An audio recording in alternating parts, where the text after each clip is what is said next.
The founding. The scriptures, 1,000 years of lies, all to deceive the common man. Nay, our own brothers and sisters. For the blood of the Knights 12 flows within all our veins. You knew this to be true. You knew, and you concealed it.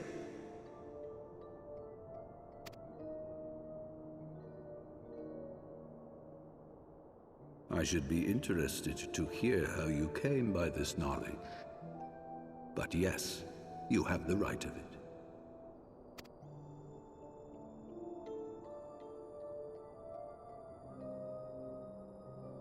The architects of Ishgard, King Thordan and his Knights 12, entrapped and butchered the great worm, Ratatoskr, that they might partake of her eyes and thereby transcend their mortal limits. Upon learning of their treachery, Nidhogg was consumed with a murderous and justified rage. I dare say you know what followed. The great worm slew the king and half of his knights. Aye, but Nidhogg was subdued, and his eyes plucked from their sockets by the knights that remained. Their one mistake was to show mercy, for from his brother Hreysvelgr did Nidhogg receive a new eye, thus rejuvenating his form and empowering him to embark upon an eternal quest for vengeance. Whilst Thordan's son Haldreth took one of Nidhogg's eyes and learned to wield its power in defense of his people.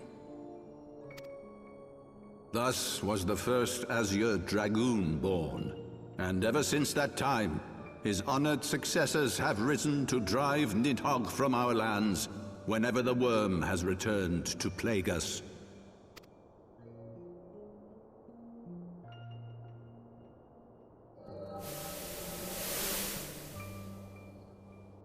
I ask you, my son, will you answer for my sins? Will your son and his son answer for me as well? What do you mean? If a man cannot atone for his sins in the course of his all-too-fleeting life, must his progeny then be held to account? Must every subsequent generation be judged as well? Thordan's betrayal of Ratatoskr was an unconscionable, unforgivable sin. Should we then, as his descendants, meekly surrender ourselves to an eternity of punishment? Nay, say I. I would not see our children sacrificed in a vain attempt to appease an implacable foe. Dragons are not like us, my son. To they who live forever, the wrongs of antiquity are as those of yesterday. No reparations shall ever suffice. This fact alone should serve as ample justification for our actions. Yet some refuse to see it as such. For men like you, who yearn to commit themselves to a nobler cause, a more compelling narrative is required. This is your solution. This is how you protect our people. You have given us a lost cause, a death sentence. With your compelling narrative, you but doom our countrymen to give their lives for a lie. And they do so gladly. Highborn and lowborn alike are proud to serve, to fight and die for their country.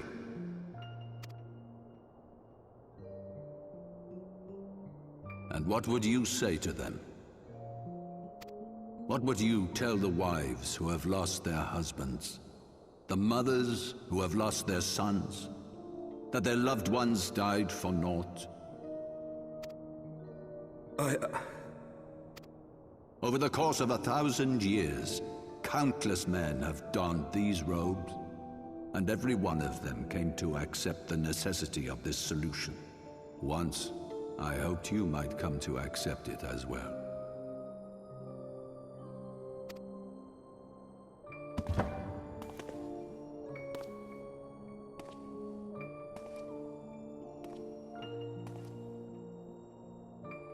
Do not despair, my son.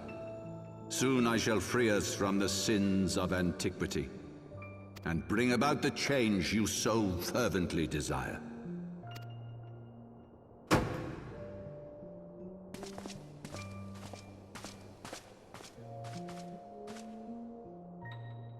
If he has spoken with others, I would have their names.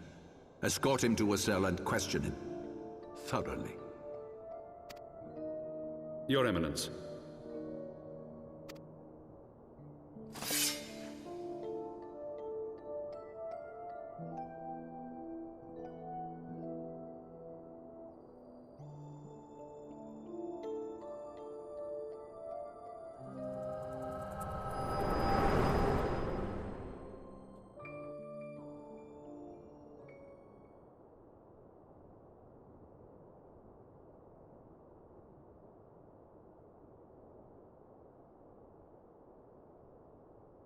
You saw something, did you not?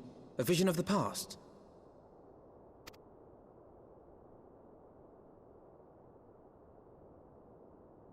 So this is the power of the Echo. Would that it had shown you a finer moment from my past. 'Twas an exercise in futility, as you saw. Faced with the firmity of his conviction and his many ready rejoinders, my words deserted me. To be frank, I am embarrassed to recall it.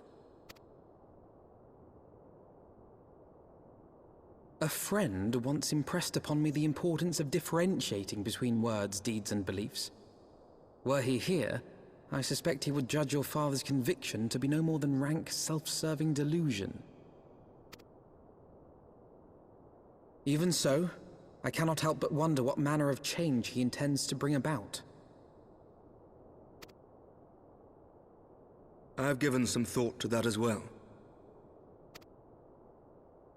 During the battle within the vault, the Heaven's Ward demonstrated strange and unnatural abilities. Aye, the manner in which Sir Zephyrin struck down Lord Haurchefant was unlike anything I've ever seen before. The spectacle called to mind King Thordan and his Knights 12 as they are depicted in scripture, holy powers and all. Mere fabrications, which have become objects of faith, instilled with the belief of countless devoted souls. 7 hells! If Lady Iceheart can use her own body as a vessel for summoning, I see no reason why others could not. Are the Heaven's Ward truly so reckless? Unbelievable! As they fled, my father spoke of Aziz La.